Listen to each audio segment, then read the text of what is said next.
अगर आप लोग चाहते हैं कि ये निकाह हो तो बिठाएं इस लड़की को दुल्हन बनाकर यहाँ पर, लेकिन आपकी इस बेटी से मैं शादी नहीं करूंगा। शादी तो नसीबों का खेल होती है, इस पे किसी की जोर जबरदस्ती नहीं होती। नूर का भी देखा है बाहर आयरन स्टैंड पर, सस्ता और बोसीदा जोड़ा। अगर वो जोड़ा पहनकर शादी में जाएगी तो क्या नाक नहीं कटेगी तुम्हारी खानदान वालों के सामने? आपसे आप ऐसी मोहब्बत ना मेरी बेटियों को नहीं दिखाती। फराका देख रही हूँ मैं डिजाइनर ड्रेस। अगर तुम मारिया से शादी के लिए राजी नहीं होगे तो मैं तुम्हारी माँ को तलाक दे दूंगा। अगर आप लोग चाहते हैं कि ये निकाह हो तो बिठाएं इस लड़की को दुल्हन बनाकर यहाँ पर, लेकिन आपकी इस बेटी से मैं शादी नहीं करूंगा। नहीं छोड़ूंगी, आज मैं इसको नहीं छोड़ूंगी। जान से मार दूंगी, जान से मार दूंगी, नहीं छोड़ूंगी। मुझे राजी करने के लिए इससे ज्यादा घटिया तरीका नहीं मिला आपको।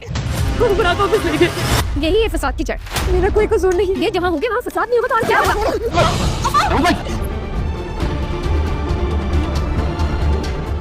ऐसा क्यों लग रहा है कि नहीं हो मेरे पास? काश तुम मेरे पास वापस आ जाओ। जुल्फ़िकार के बाबा ने तो बेशर्मी की हद कर दी है जब उन्होंने देखा है कि जुल्फ़ी किसी भी सूरत मारिया से शादी करने के लिए राज़ी नहीं हो रहा और उनका जो प्लान है वो डिले होता जा रहा है और जो मसला बना हुआ है उनके बिज़नेस को अब नुकसान पहुंचता जा रहा है। तो वो उनको बहुत ज़्यादा जल्दी है। वो चाहते हैं कि बस जल्द से जल्द जुल्फ़ी हूर को बुलाकर मारिया को अपना ले, लेकिन जब उन्होंने हर हरबा अपना कर देख लिया कि जुल्फ़ी किसी सूरत राज़ी नहीं हो रहा तो इस बार वो घटियापने के इंतहा पर उतर आएंगे। जुल्फ़िकार से ये कहेंगे कि तुमने क्या सोचा, मारिया से शादी करने का क्या इरादा है तुम्हारा। तो जब जुल्फ़िकार उनके सामने एक बार फिर से इनकार करता है तो यहाँ पर जुल्फ़ी के जो बाबा हैं वो जुल्फ़ी से कहते हैं कि अगर तुमने मारिया से शादी करने के लिए हामी ना भरी तो याद रखना मैं तुम्हारी माँ को तलाक दे दूँगा। तो ये सुनकर जुल्फ़ी की माँ और छोटी बहन जो है वो बहुत ज़्यादा परेशान हो जाती हैं और जुल्फ़ी भी चौंक जाता है कि आखिरकार और कितना गिरेंगे उनके बाबा, क्योंकि इतना कुछ होने के बावजूद उनके पास ये इतना सख्त फैसला जुल्फ़ी से करवाने के लिए सिर्फ यही ऑप्शन बचा था। तो वो जुल्फ़ी जो है अपने बाबा से कह भी देता है कि आप अपनी बात मुझसे मनवाने के लिए इतना घटिया तरीका अपनाएंगे, मैंने कभी सोचा भी नहीं था। अब जुल्फ़ी जो है बहुत ज़्यादा परेशान हो चुका है क्योंकि एक तरफ तो हूर से किया हुआ वादा उसको याद है और हूर की मोहब्बत से वो मुँह नहीं मोड़ सकता, और दूसरी तरफ वो मारिया को पसंद ही नहीं करता तो उससे शादी क्यों करे।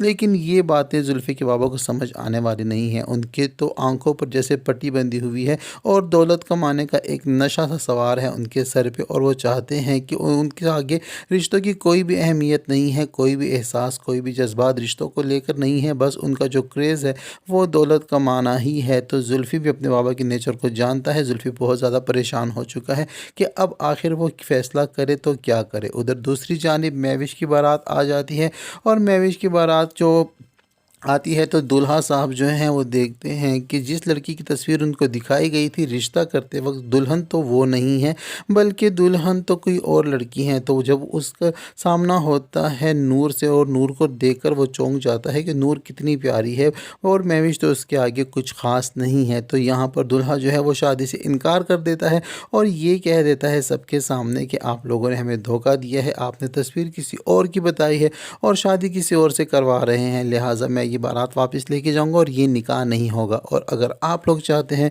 कि ये निकाह हो जाए और बारात वापस ना जाए तो इस दुल्हन को हटा के इसकी बहन को, जिसकी तस्वीर आप लोगों ने दिखाई थी, उसको निकाह के लिए बिठाया जाए तो मैं निकाह कर लूँगा। जैसे ही ये बात होती है तो महफिल में एक हंगामा आराही हो जाती है और उनकी बात नहीं मानी जाती, तो लिहाजा बारात वापस चली जाती है। जैसे ही बारात वापस जाती है इसका दुख सबको होता है और नूर के जो बाबा हैं वो बहुत ज़्यादा अपसेट हो जाते हैं। लेकिन नूर की माँ और सौतेली माँ और उसकी सौतेली बहनें जो हैं वो नूर को ही आड़े हाथों ले लेती हैं और उसी के गिरदे हो जाती हैं और नूर को मारना पीटना शुरू कर देती हैं और कहती हैं कि तुम्हारी वजह से ही ये सब कुछ हुआ है, तुम जहाँ होती हो वहाँ तो मनहूसत खामा खा होती है, तुम्हें किसने कहा था कि सच दच कर तुम दुल्हे के गिरद मंडराती फिरो। जैसे ही ये तीनों माँ बेटियाँ नूर पर टूट पड़ती हैं तो जो नूर के बाबा हैं वो देखकर हैरान रह जाते हैं और वो अपनी बेटियों को नूर से नहीं हटा सकते और ना ही नूर نور کو پروٹیکٹ کر سکتے ہیں۔ ان کی طبیعت تو پہلے سے ہی خراب تھی اور یہ ہنگامہ دیکھ کر اوپر سے بیٹی کی بارات واپس جاتے کا سوچ کر ان کی طبیعت مزید خراب ہو جاتی ہے اور ان کو ہارٹ اٹیک ہو جاتا ہے، وہ وہیں گر جاتے ہیں۔ ادھر دوسری جانب دکھایا جا رہا ہے ہو سکتا ہے کہ اس حادثے کے بعد نور کے جو بابا ہیں وہ ان کا بھی انتقال ہو جائے، اور نور جب ان کی قبر پر پھول چڑھانے کے لیے قبرستان جائے گی تو وہاں پر زلفی موجود ہوگا حور کی قبر پر پھول چڑھانے کے لیے، اور حور سے باتیں کر رہا ہوگا اور اس کو لگے گا کہ حور اس کے آس پاس ہے، لیکن نور کی خوشبو میں اس کو حور کی ہی خوشبو محسوس ہوگی، اور وہاں پر ہو سکتا ہے اب زلفی اور نور کا آمنا سامنا ہو جائے۔ بابا کے انتقال کے بعد نور اکیلی رہ چکی ہے اور پھپھو جان جو ہیں اس کو اس کی سوتیلی ماں اور سوتیلی بہنوں کے ذمہ چھوڑنا نہیں چاہتی، تو یہاں پر وہ اپنے بیٹے سالار کو مجبور کریں گی اور نور کا رشتہ کرانے کے لیے راضی کر دیں گی۔ اب ہو سکتا ہے کہ نور اور سالار کا رشتہ بھی ہو جائے اور ادھر زلفی اور نور کا آمنا سامنا بھی ہو جائے۔ اب دیکھنا یہ ہے کہ نور کی قسمت کس کے لیے، نور کی قسمت میں کیا ہے، نور کس کی ہوگی، زلفی کی ہوگی یا پھر سالار کے ساتھ اس کی شادی کروا دی جائے گی۔ سالار تو بالکل بھی نور کو پسند نہیں کرتا اور نور بھی سالار کی حقیقت جان چکی ہے کہ سالار جو کس قسم کا لڑکا ہے اور کتنا مغرور اور ضدی لڑکا ہے۔ نور سالار کو اب پسند نہیں کرتی، شروع میں کرتی تھی لیکن جب اس نے سالار کی حقیقت دیکھ لی ہے تو اب وہ سالار کو پسند نہیں کرتی، لیکن جب زلفی نور کا پیچھا کرے گا تو نور جو ہے وہ زلفی کی طرف اٹریکٹ نہیں ہوگی، زلفی سے جان چھڑوانا چاہے گی، کیونکہ نور تو اپنے گھر کی عزت بچانا چاہتی ہے اور نہیں چاہتی کہ ان کے گھر اس کی عزت پر کوئی بھی داغ لگے یا اس کے کردار پر کوئی بھی سوالیہ نشان ہو۔ تو زلفی لیکن پاگلوں کی طرح اس کے پیچھے پڑ جائے گا، زلفی کو لگے گا کہ یہ جو نور ہے یہی حور ہے اور حور کے لیے وہ کچھ بھی کر سکتا ہے۔ اب دیکھنا یہ ہے کہ زلفی کا ریئیکشن کیا ہوتا ہے اور نور کس کے نصیب میں آتی ہے۔ تو یہ سب کچھ ہونے جا رہا ہے ڈرامہ سیریل کے آنے والے ایپیسوڈ میں۔ ویڈیو پسند آئے تو ویڈیو کو لائک اور چینل کو سبسکرائب کرنا ہرگز نہ بھولیں۔ ملتے ہیں نیکسٹ ویڈیو کے ساتھ۔